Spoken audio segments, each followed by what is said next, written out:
So let's do a six-pack of picks here, and we'll start with the game in the SEC, Georgia and Alabama. This will be the fifth time they've played in the SEC championship game. Dogs are over. Pete, do they change that on Saturday? They do, Rece. I think they do. Georgia has been more consistent this season than Alabama.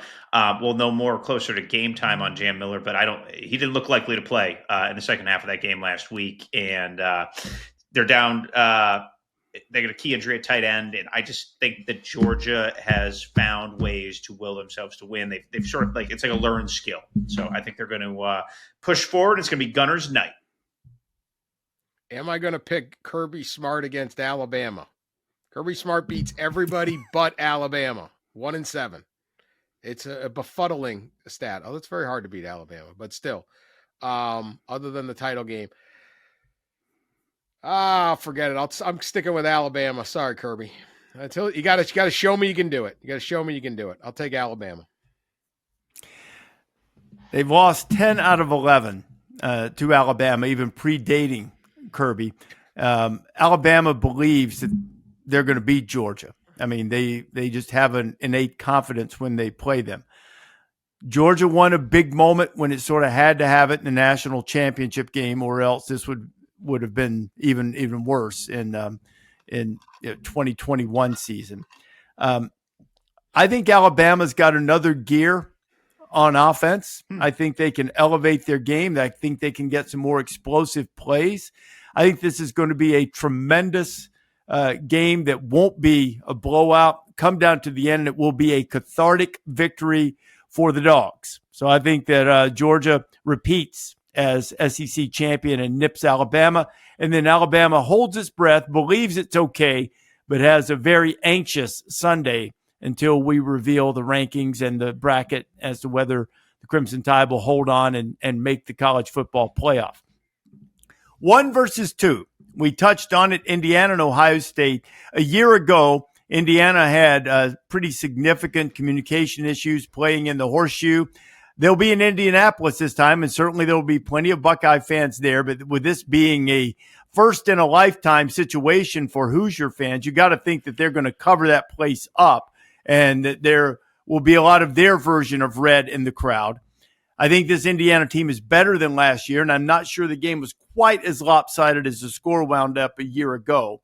Dan, what do you think? Do the Hoosiers break through and win the Big Ten, or does Ohio State keep rolling?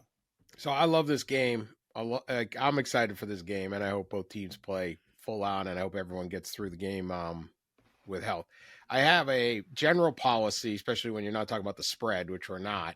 Never bet against Ohio State. Just pick Ohio State. And so I am going to violate that. I am going to go with Indiana, and here's why. I know. And so what is my ironclad rule? Never bet against. This is how smart I am. I'm like Hunter Yurachek coming up with stuff. Hey, he had a 17-point lead. Sure, they lost it. And I don't do you know how football works? It's 2020. Anyway, Indiana wants this more. They're going to have the crowd. And I feel like there's the potential that Ohio State there's going to be a little bit of a letdown. They just came off this physical, emotional, cold game. And Indiana kind of just got to cruise in, winning the old Oaken bucket.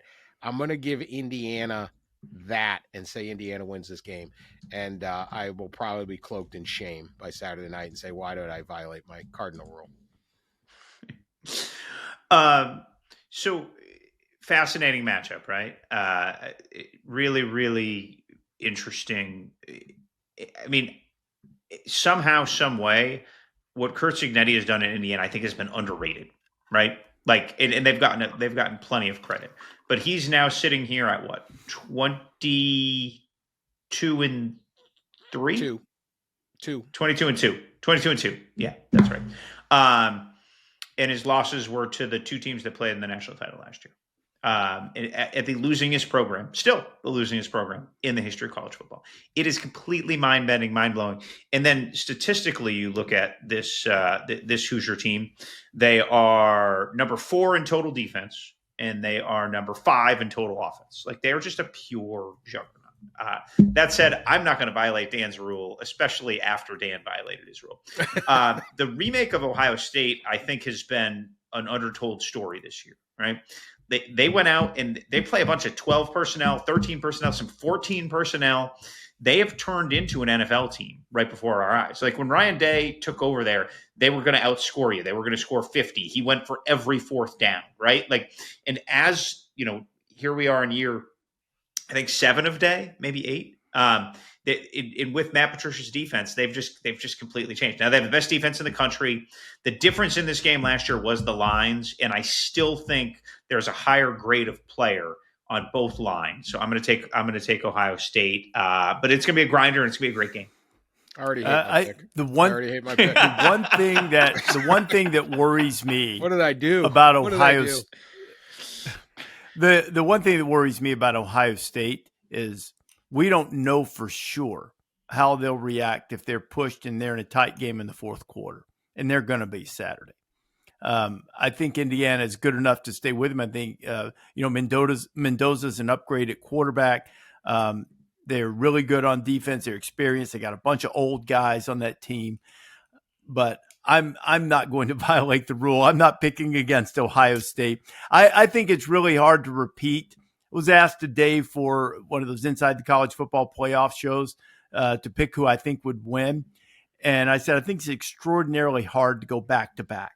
I mean, really, really hard.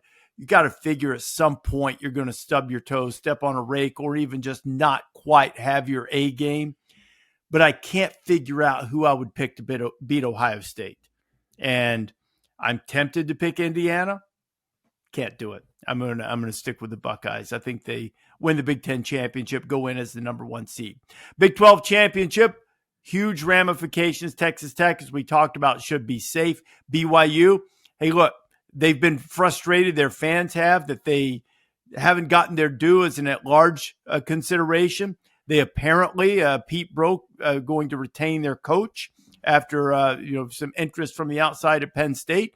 You got to think that BYU's feeling good about life, Pete. Who do you think, BYU or Texas Tech? So it'd be interesting, Rece. BYU did not play well in this game in Lubbock. I was told they had a ton of communication issues at the line of scrimmage in that game. That was a cauldron. I mean, you were there, Rece, but Mahomes is Pickett. That place is just going nuts. So, and LJ Martin had just come back from that shoulder. Wasn't himself the tailback who kind of makes things go. And since that time, Bear Bachmeier, the leash has come off a little bit, no pun intended on Bear, but they have really let him. They've really let him go and opened up the pass game some. They've gotten healthier at receiver, so I think we will have a much closer game in Jerry World than we did in Lubbock earlier in the year. That said, I think Texas Tech wins by a field goal, but I think this could be one of the best games of the day. Yeah, I agree with that. BYU had 3 turnovers in that game. And like you said, the cauldron, the excitement, you get down like that, it rolls away from you. So I think it will be closer. And Bear Bachmeier's gotten a lot better. He's been one of the stories of this season. I mean, you think about they lost their starting core. That was the bit that everybody was worried about with BYU. Loved the team, but then they lost their quarterback. Well, he stepped right in. I just think Texas Tech is a really tough matchup for BYU, particularly on the defensive line and the ability to stop the run. And I don't think BYU will get that going. I'm going to give that edge to Texas Tech, but it's not going to be 29-7 this time. I don't think it'll be that type of blowout either, but I agree. I think Texas Tech is a bad matchup for everybody that doesn't have an elite offensive line. They're one of the teams that I could see winning the national championship. Now, the one thing they did in that BYU game, now they took advantage of a muffed punt early, but they kicked field goals in the red zone, which is something they've done a lot, but they've done less of recently. They've been getting in. If they do that, they get it. If they get 6s instead of 3s, they are going to be a handful because those guys on the defensive front, Jacob Rodriguez at linebacker, and they're strong enough in the secondary. That's a problem, man. I think it's a closer game. I think BYU acquits itself well. I think they'll play with a lot of energy, and I don't think they're good enough to beat Texas Tech. So I'll take Texas Tech. not as close as you guys think. I'll say they win by 10. ACC championship game, everybody in the world probably that wants to see chaos is rooting for Duke. The ACC is rooting for Virginia, I'm sure, so that they'll be insured of getting a team into the college football playoff. Virginia has already beaten Duke this year, but I will, for the 500th time, borrow from my friend David Pollack. Duke is very talented, but they not only have a tendency to shoot themselves in the foot, they empty the clip and blow off every single toe. What do you think, Virginia or Duke? Well, yeah, it was 2 weeks ago, I think they played, or 3 weeks ago. Virginia beat them soundly. Here's the thing about when you're a 5-loss team, you're not that good. You lost 5 times. I hate to break it. You lost to UConn. Hunter Yurachek to know that. UConn won 9 games, Pete. Come on. They still lost to UConn. Virginia's going to win. They beat them 34-17. This is not like, okay, let's see Notre Dame A&M again. Like, yeah, maybe Marcel Reed leads that drive at the end, or maybe they don't. I don't know. I already saw this. Virginia's better. They're pretty good. Chandler Morris is really good. They've got this thing. I mean, this is – Virginia's not getting talked about. This is – Indiana stole Virginia's act, right? This is Virginia. They're going to go to the playoff. They're having this great season. Elliott has turned this whole program around out of nowhere. They got this. I think Virginia seizes this, and they beat a not very good Duke team.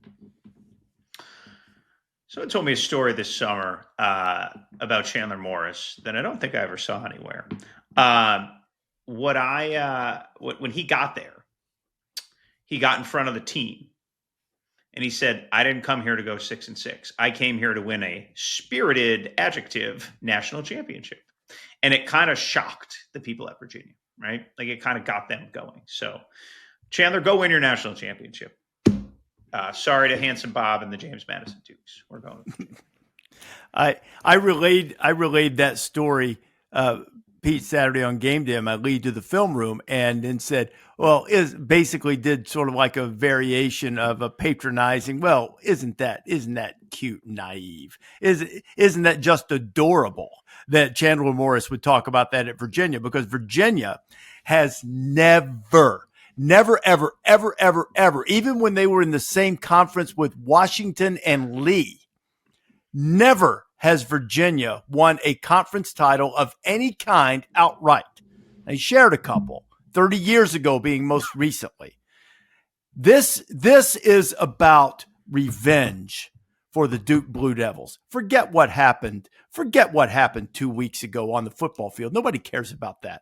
This is about revenge for coming in and stealing the baseball coach from the Blue Devils. They stole Chris Pollard. This is about the revenge for 14.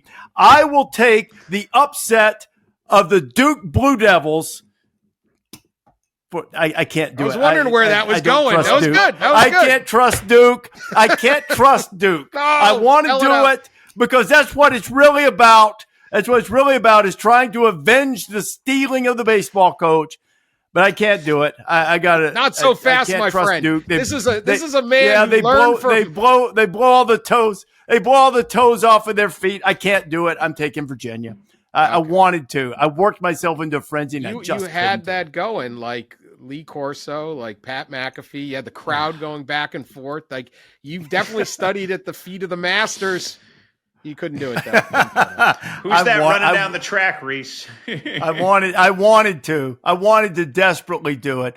And for the record, Chris, if you're listening to the podcast, I don't blame you for going. I get it. Duke should have poured more money into baseball and made sure they kept you. Anyway, I digress. The American Conference Championship game is North Texas and Tulane. The way things have fallen, the American is going to get a participant in the playoff. Who will it be? Will it be the Mean Green or the Green Wave, Pete Thamel? So if you're an Oklahoma State fan or a Florida fan, do you root for your incoming coach to win because it would show he's a good coach and be a showcase for your program? Or do you root for him to lose, get his tail on a PJ, and get him to campus by 7 a.m. the next day? A fair conundrum, right? Like, we could do a whole podcast on that. Yeah. I'm going to take Mr. Morris, Mr. Mestamaker, and the mean green of North Texas. Maybe Neil Brown, the new coach, will be in attendance for the festivities. But I think the explosive offense will be a little too much for Tulane to keep up with. Oklahoma State, one heck of a job getting Eric Morris. Like they snuck in there and maybe got the best guy out of the. Everyone's hiring an American coach, to land the quarterback too, Dan, and the quarterback. They're gonna. Is he definitely going with him? It's not like signed in blood, but that's been the assumption. I mean, it is a great job by Oklahoma State. Just great hire. And if they get the quarterback too. And then, there's been like this weird backlash against John Summerall because he's a group of 5 coach from Louisiana, like Billy Napier at Florida. Like Florida fans are like, we've already seen this act. Like it's a different guy. Like they're different schools, concepts, coaches, not even in the same league. Like let's broaden out. I like Tulane in this. I think Summerall's a really good coach. I think these are both really good coaches. I think they're headed for big things. This is gonna be a really good football game Friday night. You should watch. But I would not be surprised if John Summerall and Eric Morris are 2 of the bigger names in college football going forward over the next 10 years. Tulane was in the American Championship game a year ago in frigid West Point, and Monken and the Black Knights of the Hudson took them down, really took them apart, and won the American. This time, Tulane gets it at home. Boy, I really like this North Texas team and the way they can score, but I'm going to go with Tulane too. I think the Green Wave win it, and Morris moves on to Oklahoma State, and Summerall has more business to tend to in the college football playoff. And then the final pick will be the Sun Belt Championship. Now, nobody's going to be a bigger fan of Duke than the Dukes. James Madison now ranked. James Madison takes on the Troy Trojans, former employer of John Summerall, I believe. JMU, Troy, Dan, do the Dukes put on the pressure by beating Troy and winning the Sun Belt? They do, and I think this 25 ranking makes the possibilities open. This game is Friday night. They're not going to know what the Duke Virginia thing is until Saturday. The game is in Harrisonburg. I think the scene will be, if you remember last year, the same thing, Friday night, Boise State punched their ticket at home, and the scene after that game, there's some great games in Boise, was just pandemonium. The stadium is sold out, the big night. Now, James Madison isn't going to get to assure themselves they're in the playoff, but they're going to be able to show out and say, hey, we got a chance. I expect that crowd and that stadium and everything to be absolutely wild. Huge advantage. This is a really good football team. I think James Madison wins. I will not take, if in terms of like the pregame libations, James Madison is a 1 seed in any playoff. All right. Like that night, place, maybe? Man, yeah. That place goes so in game day, I'm often on like a little island somewhere, just like surrounded by students. In the morning, we're at James Madison. I looked out and I was like, I have never seen this many people this drunk at like 8:52 in the morning. It was like, I was like, yeah. The Goose Crowder is back for Troy at quarterback. He had been banged up for a good chunk of the year. He played really well against Southern Miss in that game. I think that James Madison is going to be a little bit too much, but Troy's going to be feisty now. They have Jared Parker's done an excellent job there, but I think Bob Chesney wins, and like imagine JMU popping up in that bracket. Clean sweep. I'll go JMU. You guys aren't expecting this. We're going to pick one more game because of this. If Troy wins and if Duke wins, does it open the door for the Mountain West to get back in? Maybe not for Boise State with 4 losses, but UNLV is a 10-win team. Now, they had to go to the computers to sort out their tie to find out who was playing in the Mountain West Championship game. But just give me a quick pick. Vegas or Boise State, and also within your pick, you don't even have to give me a reason for your pick. If if Troy and Duke win, will the Mountain West get a team in the field again this year? So tell me, Vegas, Boise, who wins it? I would say no, they will not get it in. I think they'd end up going with Duke, but I don't know. They don't do after 25, so we don't know. That's going to be wild again at Boise. Game is in Boise, Idaho. But I am taking UNLV. Dan Mullen gets UNLV to the playoffs. Florida, he never could, and Florida can't do it without him. So I'm going to go with that little wrinkle that UNLV gets there in Dan Mullen's first year. Madison back starting for Boise, which is a huge deal. He had a pretty significant injury and missed a big chunk of this season. His return bolsters the case for Boise. So I'm going to take the Broncos. I'm going to take the Broncos also. They win it, and I agree with Dan. If all of those things come to fruition, Duke would get in the playoff, and we would no longer worry about 3-loss teams getting in the playoff, because then a 5-loss team would be in the playoff. Guys, excellent work. Great job. Enjoy championship weekend. Dan, we'll miss you. Pete, I'll see you in Atlanta for the SEC championship game. Thanks for listening to the College Game Day podcast. Subscribe, never miss an episode, or download where you prefer to get your podcast.